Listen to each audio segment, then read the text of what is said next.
Good afternoon and welcome to the Tech Central podcast. I'm your host, Daniel Robus, and today we're kicking off a three-part series with Ava Security. Simple, smart security, protecting people and assets is their game. As you know, every year since 2003, October has been recognized by National Cybersecurity Awareness Month. This year's theme is Do Your Part, Be Cyber Smart. The theme empowers individuals and organizations to own their role in protecting their part of cyberspace. So it's more than apt that today we are joined by Pugach, Chief Product and Development Officer at Ava Security, to further explore our role as users in the world of cybersecurity. He's going to share some of his insights into the trends that are coming up in the security world and how Ava is dealing with them. What has become increasingly more important to organizations, both big and small, is how these issues are addressed in time or even prevented before they become issues.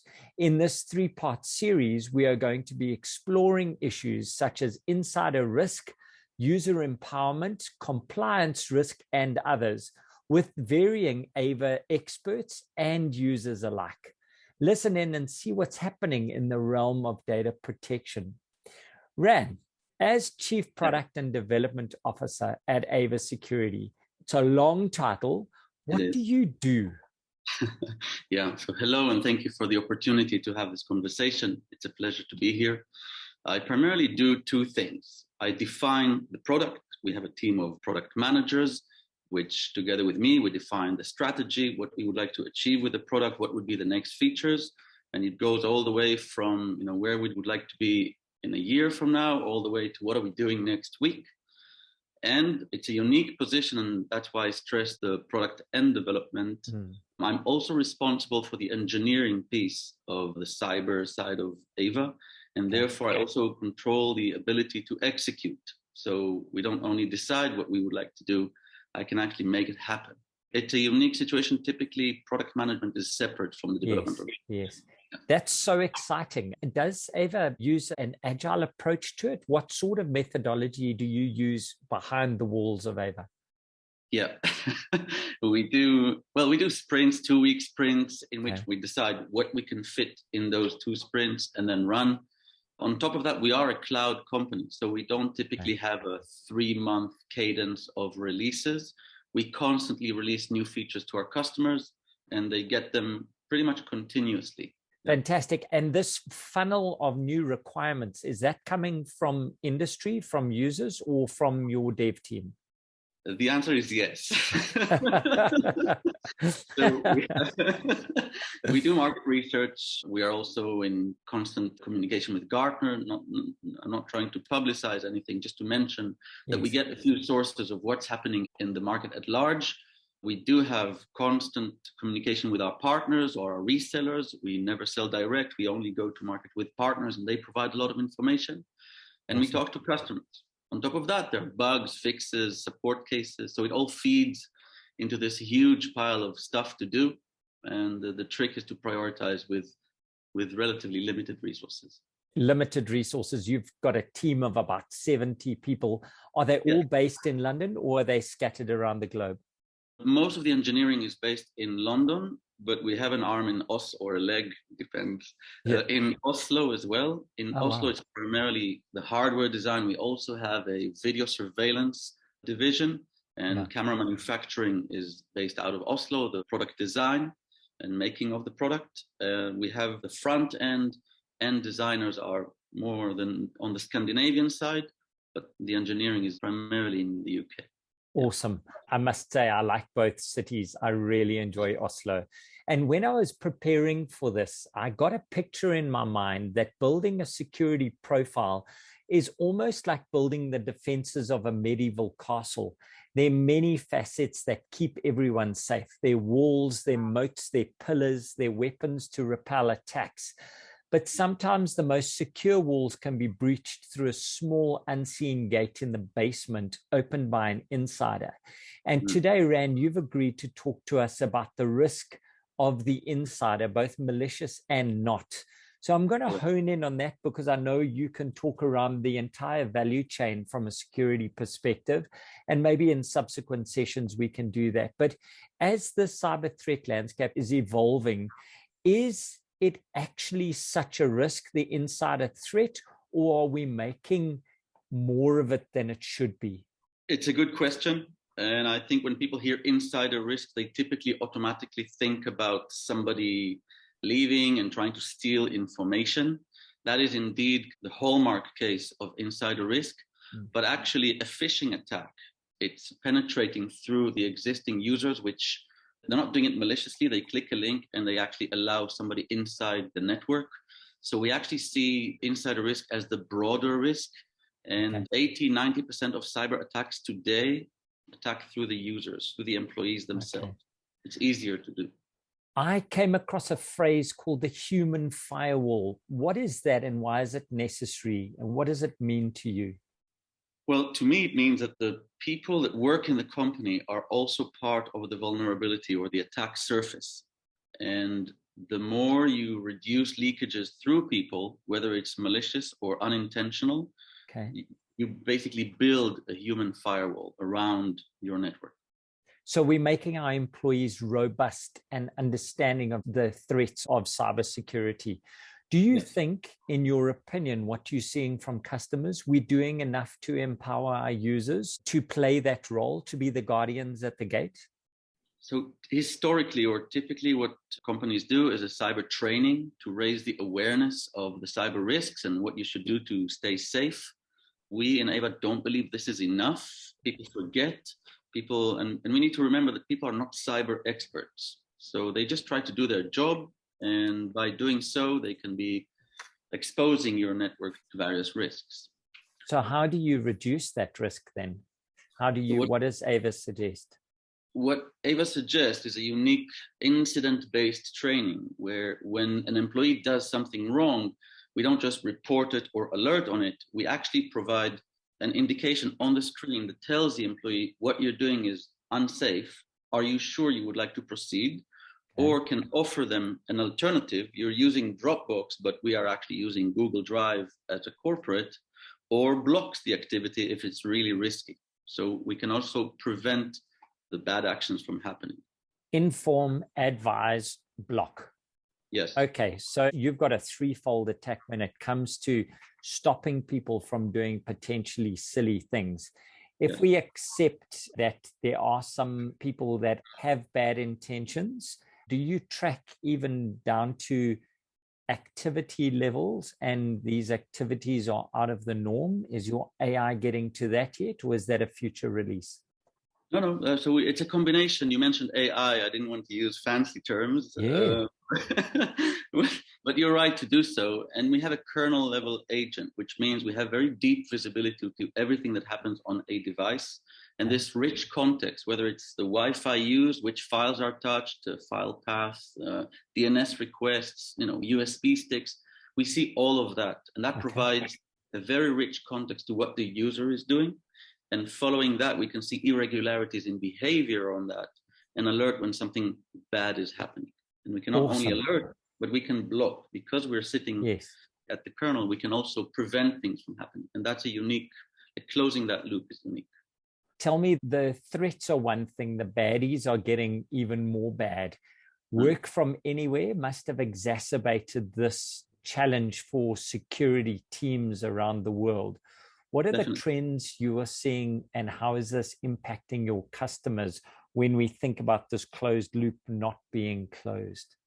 So we believe remote work is here to stay. People have gotten used to work from home. I'll be a hypocrite if I'll just yell that everybody should work from the office. As you can see in my background, I'm not in an office setting.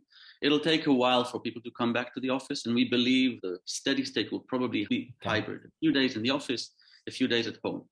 Once you're at home, all your network security products are blind unless you're using VPN. So if you work offline or you work off VPN, nobody knows what's happening.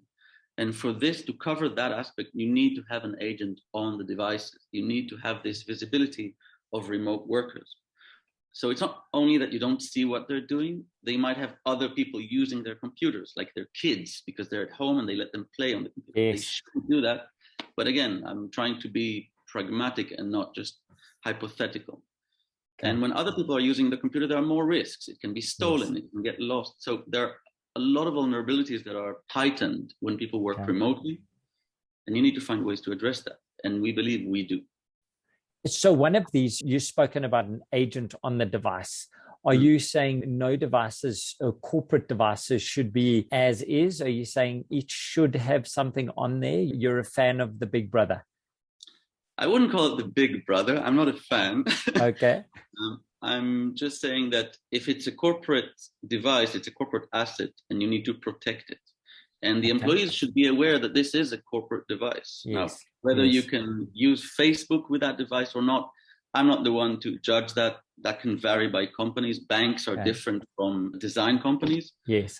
You need to be aware that there are some critical assets on this device and you need to protect them, even though they're off the facility.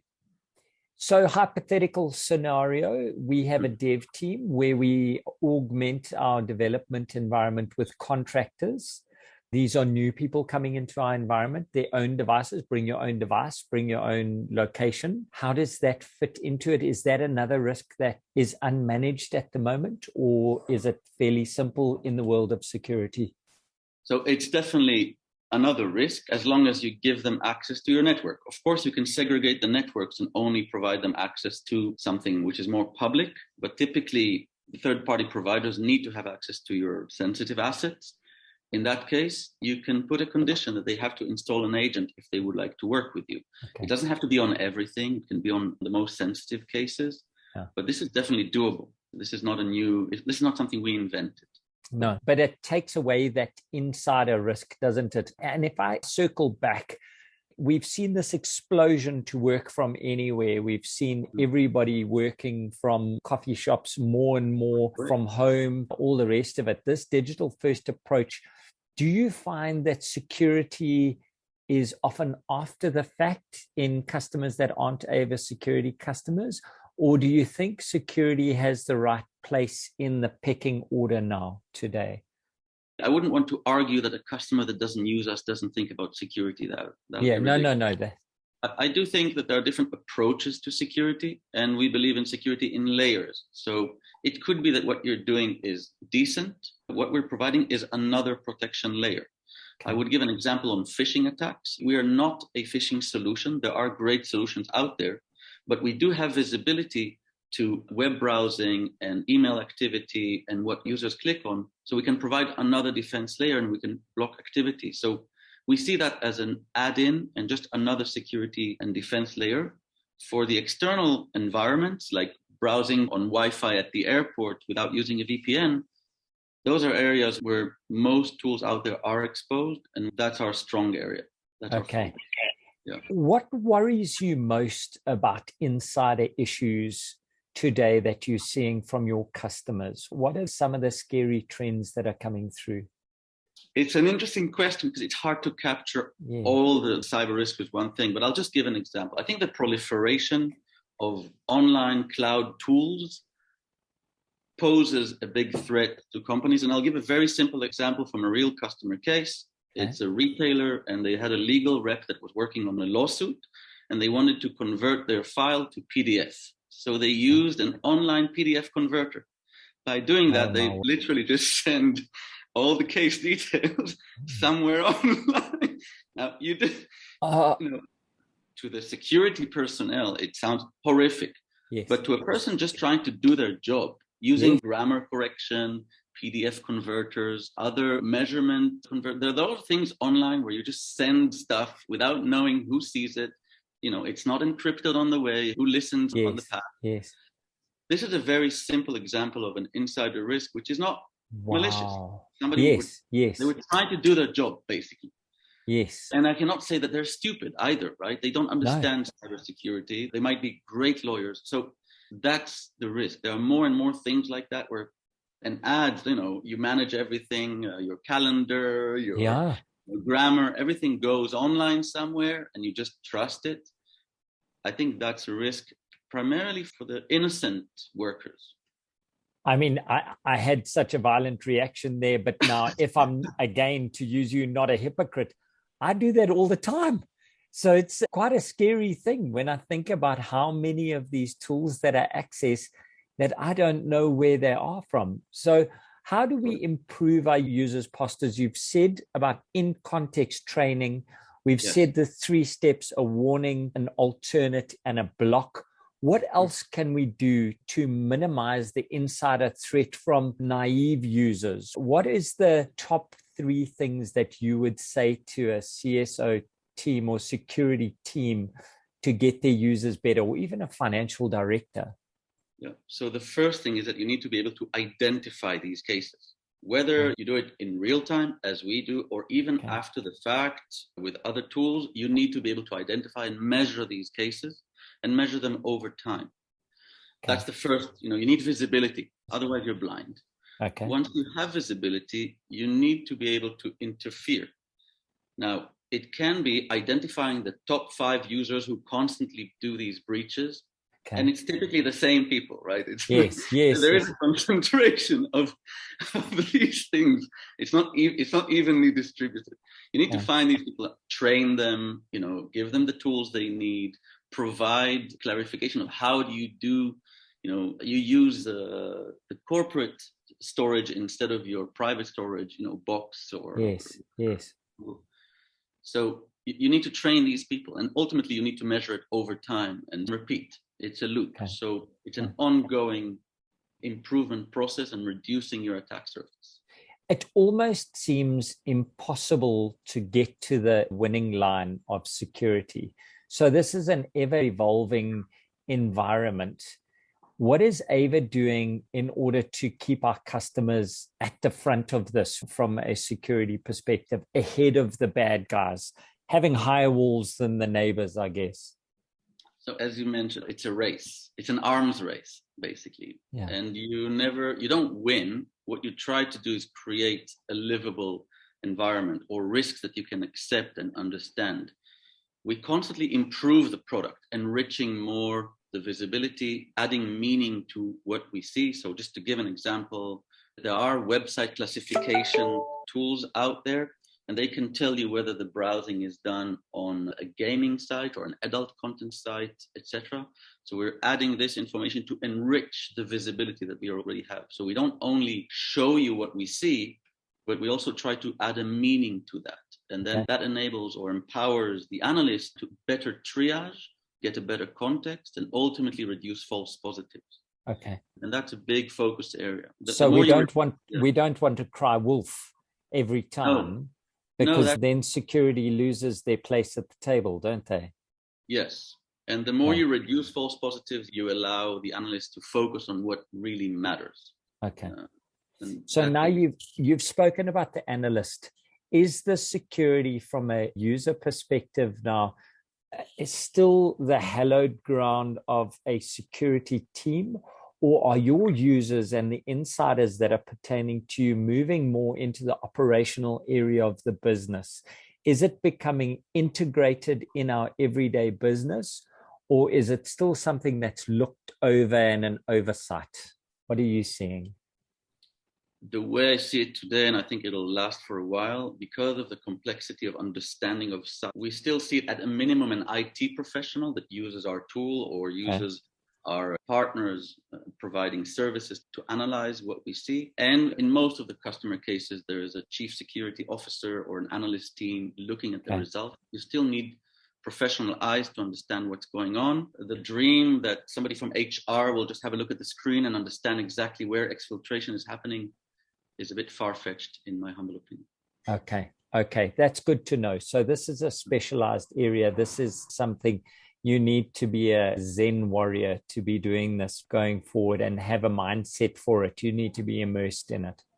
So I will maybe refine what I'm saying. You don't need to stare at black screens with green text and understand everything.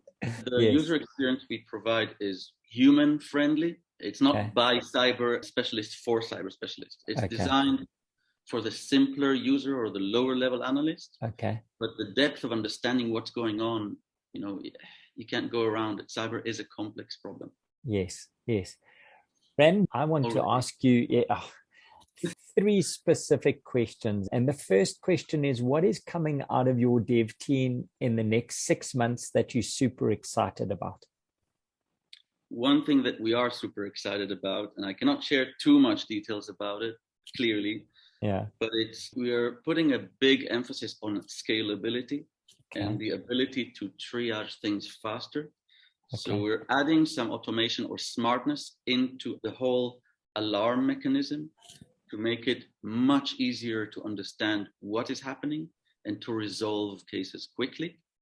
In a nutshell, we just do a very unique clustering of cases such that you understand this is one thing happening 200 times and not 200 things, if that makes sense. Yeah, definitely.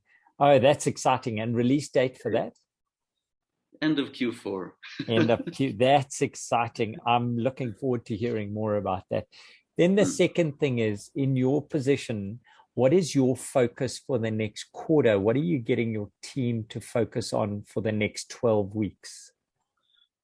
So being very transparent, we have one very large account that we won last year, and this is like a top 5 account with 450,000 agent deployment potential.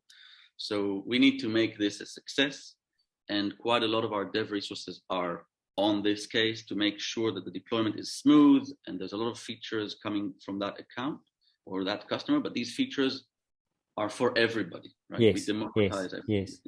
That's one aspect. We're working a lot with the federal government, so we are JITC certified, and we're providing, I cannot discuss real opportunities, but we're doing some things in order to be very competitive in the federal space. And then there are a lot of things we would like to drive, like the smart send, which is what I described, or the smart alarms, triaging, scalability. These are the things that we are, we're geared to work with hundreds of thousands of agents. And that's not just the database or the ability to ingest all this data. How do you present to an analyst what's coming from hundreds of thousands of agents? There's a lot of smartness in the UX. Yes. And those are the effort areas that we have today. You're creating data lakes that people can look at for trend and preventative measures. That's so exciting. Rand, my last question to you is, what advice do you have to a chief security officer that's out there right now that's dealing with this insider threat? And in security month that we're in October, what would your one piece of advice that you've seen across the world that you think would make a big impact in their lives from a security perspective? I think not to underestimate how people's good intentions might lead to breaches. So insider threat is not just somebody stealing information. It's a lot of people making things by mistake, just trying to do their job, well-intentioned and uninformed. And you need to have that covered as well. The human aspect is one of the key areas of improvement within the cyber world. Wow. And your employees are your defense as well, right? We look at it as a positive spin. It's not Big Brother. Okay, I really like that angle. And I think that if we understand that the users aren't the enemy, the users are actually part of the army and they're the good people in this. And if we inform them and we get them going, then they'll understand their role, what's in it for them. That's a really awesome way to wrap up our discussion. So I'm going to say thank you, Ran, for spending time with us. Thank you for the Ava team for diving into October with the idea of informing us better in security and the role that we have. I look forward to session 2 and 3. I hope you're going to play a role in that. I'm going to wish you the best for this big customer, the take on, and I'm looking forward to your release and where we can start to see some tangible, quick responses and solid responses to preventative measures before people get into trouble. That'll be very exciting.